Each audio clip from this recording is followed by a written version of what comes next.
بسم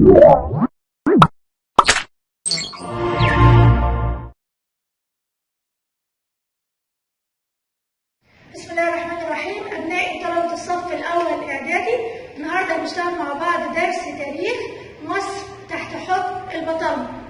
مصر تحت حكم البطالمة. بداية هنروح لسنة 323 قبل الميلاد، وبقول إن الإسكندر توفى. المشكلة هنا يا أولاد إن الإسكندر توفى دون وريث. طب يجي لي سؤال: ما النتائج المترتبة على وفاة الإسكندر دون وريث؟ ده هيؤدي إلى تقسيم الإمبراطورية العظيمة اللي كونها بين قواده، وهتبقى مصر من نصيب أخلص قواده بطليميوس الأول اللي هيعمل في مصر دولة البطالمة.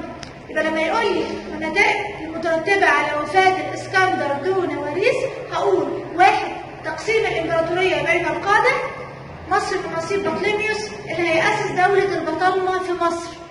طيب نتعرف أكتر على دولة البطالمة. هقول إن هي استمرت في مصر من سنة 323 قبل الميلاد حتى 30 قبل الميلاد، تقريبا 3 قرون، وكانت عاصمتها الإسكندرية. يجيلي سؤال تاني ويقول لي: قارن بين المرحلة الأولى والثانية من عصر البطالمة. طبعا سؤال قارن لازم أعمل له جدول.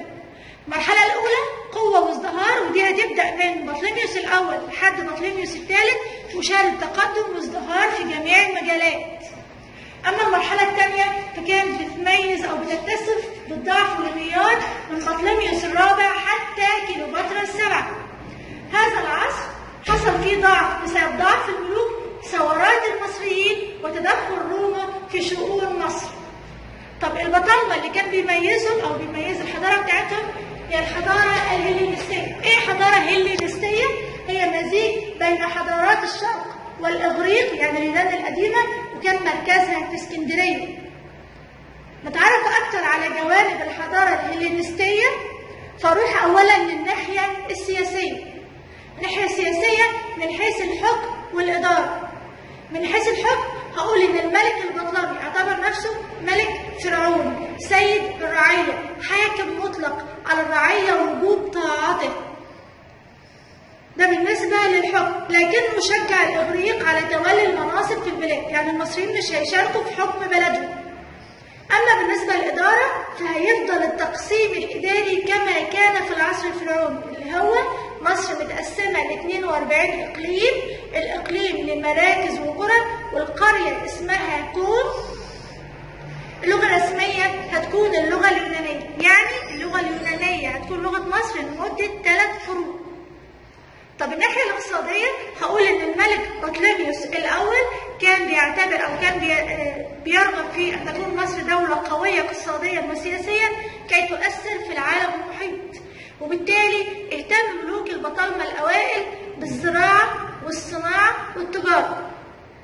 اهتموا بالزراعة ازاي؟ ده هيهتموا بشؤون الري، هيهتموا بالقنوات والجسور والترع، هيدخلوا آلات جديدة زي آلة الساقية، هيهتموا بالحاصلات زي التفاح والرمان، وهيستوردوا سلالات جديدة من الحيوانات. بالنسبة للصناعة، الملك البطلمي هيحتكر الصناعة، خاصة صناعة الزيوت والمنسوجات الكتانية. أما الصوفية فهتكون في إيد المصريين، لجانب إنها تكون في صناعات تانية زي العطور والزجاج. بالنسبة للتجارة الجديد هنا العملة، هتبدأ تظهر العملة الذهبية والفضية، هيفرض رقابة على الأسواق ورسوم على الواردة من الخارج. ندخل على الشق الثالث اللي هي الناحية الاجتماعية. هقول إن الملك البطلمي رغم إنه كان حريص إنه يظهر على إنه فرعون ملك مصري، لكنه كان حريص على التمسك بالعادات والتقاليد الإغريقية.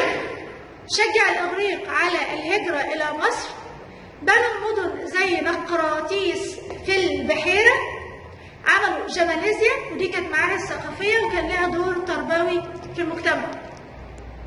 الناحية الثقافية ودي كانت مميزة جدا للحضارة الهلينستية البطلمية، ظهرت في مكتبة اسكندرية، ودي أقدم مكتبة حكومية عرفها العالم. كانت بتحوي أكثر من نص مليون كتاب، كتب أصلية بلغات مختلفة زي اليونانية والفينيقية والهندية، وكان فيها كتب في جميع المجالات.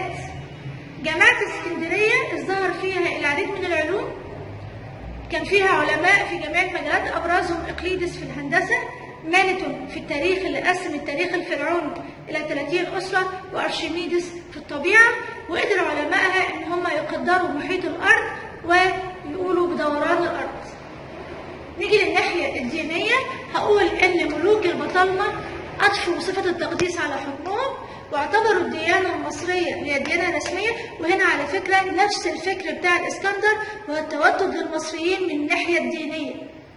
أنشأوا العديد من المعابد زي معبد إدفو اللي خصص لعبادة الإله حورس، ومعبد فيلا اللي خصص لعبادة الآلهة إيزيس. هيظهر عندي معبود جديد هو المعبود سرابيس اللي هيمزج الديانة المصرية بالإغريقية، وهيتعمل له معبد السرابيون في الإسكندرية. نروح للعمارة، ودي شهد العالم كله ليها، منارة الإسكندرية اللي هي من عجائب الدنيا السبعة القديمة. طبعا هي اختفت من الوجود دلوقتي، واتبنى مكانها قلعة قايتباي. منارة بناء مرتفع يستخدم لهداية السفن، كان ارتفاعها 120 متر ونورها بيتشاف على بعد كبير. منارة اسكندرية، وده بيدل على اهتمامهم بالتجارة كمان. أخيرا يا أولاد، بعد ما نذاكر الدرس طبعا نطبق الكلام ده كله بتدريبات الكتاب المدرسي صفحة 31. سيب لكم فرصة النهارده نذاكر الدرس ونحل التدريبات في انتظار الأسئلة اللي هتقف عليكم، ونناقش إن شاء الله التدريبات مع بعض بكرة. بتمنى لكم الصحة والسلامة، وربنا يحفظ ولادنا جميعا. والسلام عليكم ورحمة الله وبركاته.